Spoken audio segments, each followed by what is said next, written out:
اسلام سے پہلے عورتوں کا حال بہت خراب تھا۔ دنیا میں عورتوں کی کوئی عزت و قوت ہی نہیں تھی۔ مردوں کی نظر میں اس سے زیادہ عورتوں کی کوئی حیثیت ہی نہیں تھی کہ وہ مردوں کی نفسانی خواہش پوری کرنے کا ایک کھلونا تھی اور دن رات مردوں کو قسم قسم کی خدمت کرتی تھی اور طرح طرح کے کاموں سے یہاں تک کہ دوسروں کی محنت مزدوری کر کے جو کچھ کماتی تھیں وہ بھی مردوں کو دے دیا کرتی تھی۔ مگر ظالم مرد پھر بھی ان عورتوں کی کوئی قدر نہیں کرتے تھے، بلکہ جانوروں کی طرح ان کو مارتے پیٹتے، ذرا ذرا سی بات پر عورتوں کے کان ناک آنچ کاٹ لیا کرتے تھے اور کبھی قتل بھی کر ڈالتے تھے۔ عرب کے لوگ لڑکیوں کو زندہ دفن کر دیا کرتے تھے اور باپ کے مرنے کے بعد اس کے لڑکے جس طرح باپ کی جائیداد اور سامان کے مالک ہو جایا کرتے تھے، اسی طرح اپنے باپ کی بیویوں کے مالک بن جایا کرتے تھے اور ان عورتوں کو زبردستی لونڈیاں بنا کر رکھ لیا کرتے تھے۔ عورتوں کو ان کے ماں باپ بھائی بہن یا شوہر کی وراثت میں سے کوئی حصہ نہیں ملتا تھا، نہ عورتیں کسی چیز کی مالک ہوا کرتی تھیں۔ عرب کے بعض قبیلوں میں یہ ظالمانہ دستور تھا کہ بیوہ ہو جانے کے بعد عورتوں کو گھر سے باہر نکال کر ایک چھوٹے سے تنگ و تاریک جھونپڑے میں 1 سال تک قید میں رکھا جاتا تھا۔ وہ جھونپڑے سے باہر نہیں نکل سکتی تھی، نہ غسل کرتی تھی، نہ کپڑے بدل سکتی تھی، کھانا پانی اور اپنی ساری ضرورتیں اسی جھونپڑے میں پورا کرتی تھی۔ بہت سی عورتیں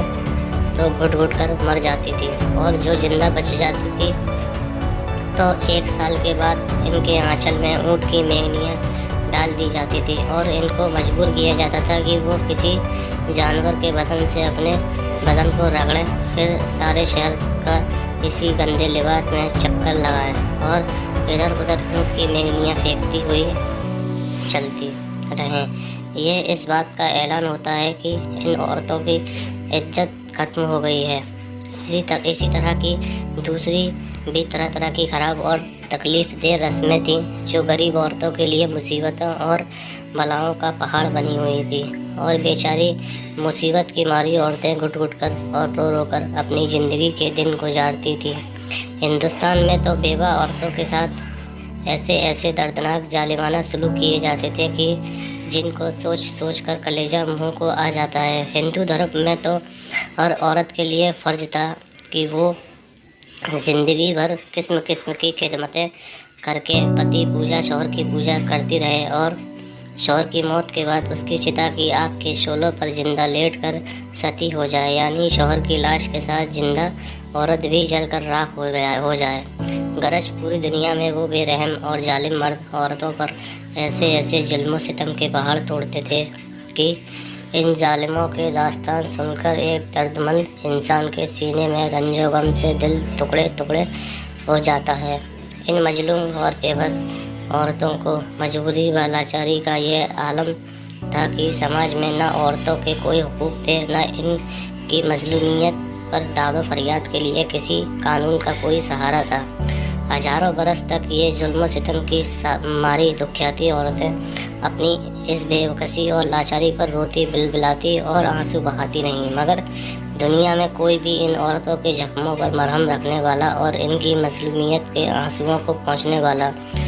دور دور تک نظر نہیں آتا تھا۔ نہ دنیا میں کوئی بھی ان کے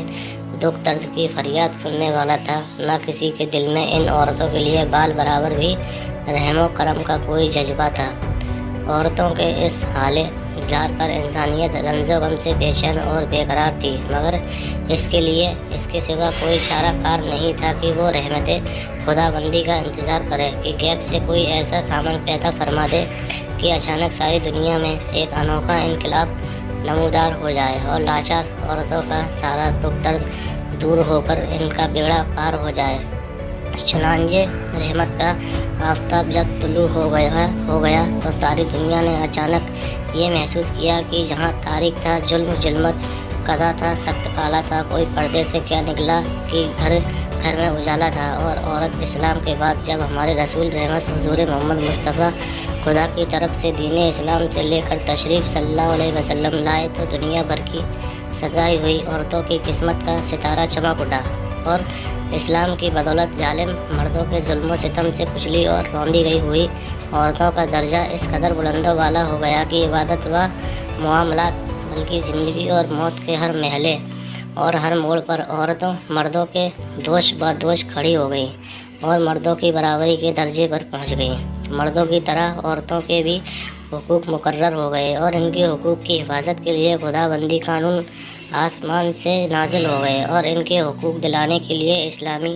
قانون کی ماتحتوی میں عدالتیں قائم ہو گئی، عورتوں کو مالکانہ حقوق حاصل ہو گیا۔ چنانچہ عورتیں اپنے شہر کی رقموں، اپنی تجارتوں، اپنی جائیدادوں کی مالک بن گئی تھیں، اور اپنے ماں باپ، بھائی بہن، اولاد اور شوہر کی وراثتوں کی وارث قرار دی گئی۔ غرض وہ عورتیں جو مردوں کی جوتیوں سے زیادہ ذلیل و خوار، انتہائی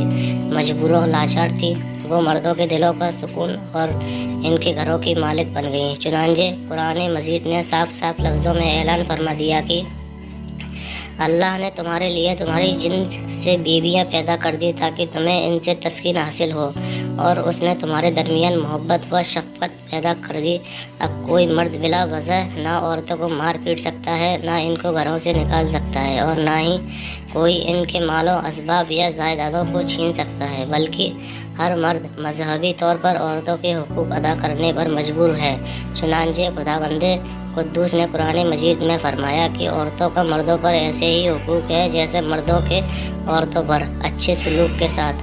اور مرد کے لیے فرمان جاری فرما دیا کہ اور اچھے سلوک سے عورتوں کے ساتھ زندگی بسر کرو۔ تمام دنیا دیکھ لے کہ دین اسلام نے میاں بیوی کی اجتماعی زندگی کی صدارت اگرچہ مرد کو عطا فرمائی ہے، اور عورتوں کو عورتوں پر حاکم بنا دیا ہے، تاکہ نظام خاندانی میں اگر کوئی بڑی مشکل آن پڑے تو مرد اپنی خدا داد طاقت و صلاحیت سے اس مشکل کو حل کر دے۔ لیکن اس کے ساتھ ساتھ جہاں مردوں کے کچھ حقوق عورتوں پر واجب کر دیے ہیں، وہاں عورتوں کے بھی کچھ حقوق مردوں پر لازم ٹھہرا دیے گئے ہیں۔ اس لیے عورت اور مرد دونوں ایک دوسرے کے حقوق میں جکڑے ہوئے ہیں، تاکہ دونوں ایک دوسرے کے حقوق کو ادا کر کے اپنی اجتماعی زندگی کو شادمانی و مسرت کی جنت بنا دیں، اور نفاق و شقاق اور لڑائی جھگڑوں کے جہنم سے ہمیشہ کے لیے آزاد ہو جائیں۔ عورتوں کو درجات و مراتب کی اتنی بلند منزلوں پر پہنچا دینا، یہ حضور نبی رحمت صلی اللہ علیہ وسلم کا وہ احسان عظیم ہے کہ تمام دنیا کی عورتیں اگر اپنی زندگی کی آخری سانس تک اس احساس کا شکریہ ادا کرتی رہیں، پھر بھی وہ اس عظیم الشان احسان کی شکر گزاری کے فرض سے سبکدوش نہیں ہو سکتی۔ تمام دنیا کی محسن اعظم حضور نبی اکرم کی شان رحمت کا کیا کہنا۔ حضرت عبداللہ بن ذوالبجادین رضی اللہ اور محبت الہی کا ایک خوبصورت واقعہ۔ دوستو، اگر آپ کو ہماری یہ پوسٹ پسند آئی ہو تو برائے مہربانی پوسٹ کو شیئر ضرور کر دیں۔ خدا حافظ۔ دوستو، میری ویڈیو کو لائک ضرور کر دیا کریں، آپ کے ایک لائک کرنے سے مجھے اچھا لگے گا، اور میرے چینل کو سبسکرائب بھی کر دیں پلیز، اور زیادہ سے زیادہ میری ویڈیو شیئر کریں۔ مجھے کمنٹ کر کے بتائیں کہ میری ویڈیو آپ کو کیسی لگی۔